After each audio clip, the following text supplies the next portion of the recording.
Good morning everyone. I am Sam and today we will discuss about the gel electrophoresis. Gel electrophoresis एक simple technique है जिसके द्वारा हम किसी biomolecules का सेपरेशन करते हैं. बायोमोलिक्यूल जैसे कि डीएनए, आरएनए, प्रोटीन का सेपरेशन करते हैं. तो देखा जाए जेल इलेक्ट्रोफोरेसिस दो टाइप के होते हैं. पहला तो हमारा एग्रोस जेल इलेक्ट्रोफोरेसिस और दूसरा होता है हमारा SDS पेज इलेक्ट्रोफोरेसिस. तो एग्रोस जेल इलेक्ट्रोफोरेसिस हम सिंपली डीएनए और आरएनए का सेपरेशन करते हैं और इसमें हम लोग प्रोटीन का सेपरेशन करते हैं. और एक चीज़ ध्यान देने की चीज़ है कि हम जितने भी बायोमोलिक्यूल्स का सेपरेशन कर रहे हैं ये separation on the basis of their size और molecular weight, not on the basis of their charge. हम लोग साइज के बेसिस पे हम बायोमोलिक्यूल्स का सेपरेशन करेंगे. एग्रोस जेल देखा जाए इसमें तो इसमें जो जेल का पोर साइज होता है वो लार्ज होते हैं, पोर साइज में लार्ज होते हैं और इसमें जो पोर का साइज होते हैं वो स्मॉल होते हैं. इसलिए हम लोग इसमें डीएनए और आरएनए का सेपरेशन करते हैं और इसमें प्रोटीन का सेपरेशन करते हैं. तो ये मेथड करने से पहले हमारे पास दो चीज़ का रिक्वायरमेंट होता है. पहला होता है हमारा रिक्वायरमेंट में देखा जाए रिक्वायरमेंट में देखा जाए तो हमारे पास दो चीज़ का रिक्वायरमेंट था. पहला था सैंपल का चाहिए होता है और दूसरा चाहिए होता है एग्रोस जेल का प्रिपरेशन करना. एग्रोस जेल प्रिपरेशन करेंगे और सैंपल प्रिपरेशन करेंगे. तो सबसे पहले देखा सैंपल प्रिपरेशन किस तरह करते हैं. हम एक सेल लेते हैं, सेल से हम लोग डीएनए, आरएनए, प्रोटीन तीनों निकाल सकते हैं. तो फॉर एग्जांपल हम लोग डीएनए का सेपरेशन करना चाहते हैं इस मेथड से. तो क्या प्रोसेस रहेगा. डीएनए सेपरेशन करना चाहते हैं तो हमारे पास टेस्ट ट्यूब होता है. टेस्ट ट्यूब में हम सपोज दैट हमने डीएनए को एक्सट्रैक्ट किया हुआ है, डीएनए को हमने एक्सट्रैक्ट किया हुआ है और उस एक्सट्रैक्टेड डीएनए में हम रिस्ट्रिक्शन एंजाइम डालेंगे जिसके कारण ये जो डीएनए होगा डिफरेंट साइज पे वो ब्रेक कर जाएगा. तो जब हमारे पास डीएनए आ चुका होगा सैंपल के तौर पर, डीएनए फ्रेगमेंट्स, तो हम इसमें ग्लिसरॉल मिलाएंगे, ग्लिसरॉल, और इसके अलावा हम इसमें लोडिंग डाई डालेंगे.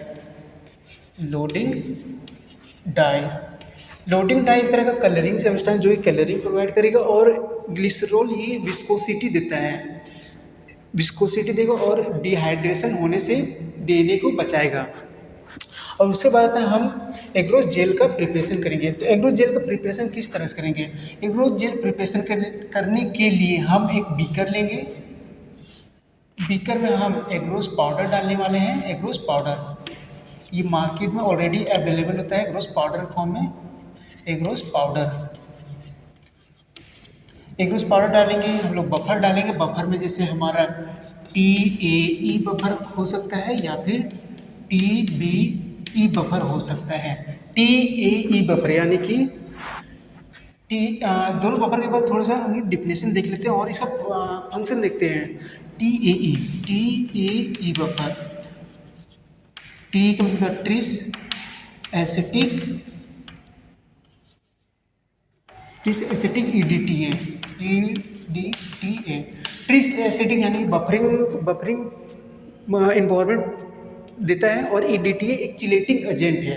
ये चिलेटिंग एजेंट सैंपल में या फिर जेल प्रिपरेशन जो कहीं भी अगर मैग्नीशियम आयंस होंगे तो उसको वो कैप्चर या फिर उसे बाउंड कर जाएगा.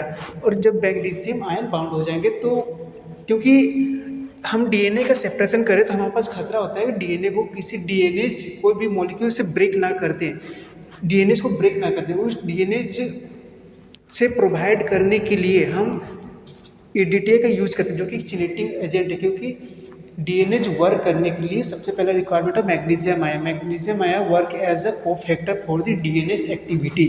तो ये EDTA मैग्नीशियम चिलेट कर देगा. अगर मैग्नीशियम चिलेट हो जाएगा तो डीएनए वर्क नहीं करने वाला है और हमारा डीएनए बिल्कुल सेफ रहेगा. तो ये होता है. इसी तरह TBE ट्रिस बोरेट EDTA. तो हम इसे एग्रोस पाउडर डालें, बफर डालें और उसके बाद हम ये जब मिक्स हो जाता है तो हम इसमें हमारे पास अवन होते हैं, अवन में हम सिंपली इसको ले जेंटली रख देते हैं और टेम्परेचर को बढ़ा देते हैं लगभग 100 डिग्री सेल्सियस। तो ये कुछ देर बाद ये लिक्विड फॉर्म में आ जाते हैं, इसे हम बाहर निकालते हैं। बाहर निकालने के बाद थोड़ा सा कूल डाउन हो देते हैं। जब 50 degree Celsius, approx to 50 degree Celsius में ये जब लिक्विड फॉर्म में आ जाएगा तब हमारे पास एक कास्टिंग ट्रे होते हैं। Casting tray, casting tray, casting tray, casting tray एक सिंपल ट्रे होते हैं जिसमें हम लोग मोल्टिंग करेंगे। मोल्टिंग यानी जिस शेप में हम लोग जेल को लाना चाहते हैं। तो ये कास्टिंग ट्रे में हम लोग पहले कॉम्ब को लगाएंगे। कॉम्ब इस तरह से कॉम्ब होते हैं जो कि वेल्स का डेवलपमेंट करेंगे। ये वेल्स एक तरह का गड्ढा होते हैं जिस वेल्स में हम लोग अपने सैंपल को लोड करेंगे। तो ये बनाने के बाद हम ये जो हमारे पास जो लिक्विड फॉर्म में आया इसे हम यहाँ पे पोर कर देंगे। इस तरह से पूरा पोर कर देंगे और थोड़ी देर के लिए ठंडा होने के छोड़ देंगे। और जैसे ही थोड़े टाइम बाद हम देखेंगे ये पूरी तरह से जेल फॉर्म में आ चुका है। हमारा जेल कुछ इस तरह से बन के रेडी हो चुका होगा जेल। ये होता है जेल प्रिपरेशन। जेल में हम जब देखें तो यहाँ से कुछ वेल्स आ चुके होंगे। तो ये जब वेल्स हमारे पास आ चुका है, जेल आ चुका है, तो हम इस जेल को उठा के कास्टिंग ट्रे के साथ हम एक कास्टिंग ट्रे और बड़ा सा होगा, इस जेल को यहाँ रखेंगे और इसके ऊपर पूरे बफर को ऐड करके पूरी तरह से ये पूरी तरह बफर में डूबा हुआ रहेगा।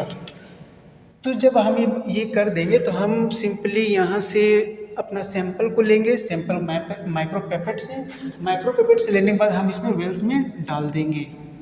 और जो फर्स्ट वेल्स होते हैं उसमें मार्कर लोड करते हैं। मार्कर यानी कि इसमें जो मार्कर होते हैं नॉन फ्रेगमेंट्स होते हैं डीएनए सैंपल के। नॉन फ्रेगमेंट यानी कि इसका जो साइज होगा हमें नॉन होंगे, कितने कितने साइज के होंगे।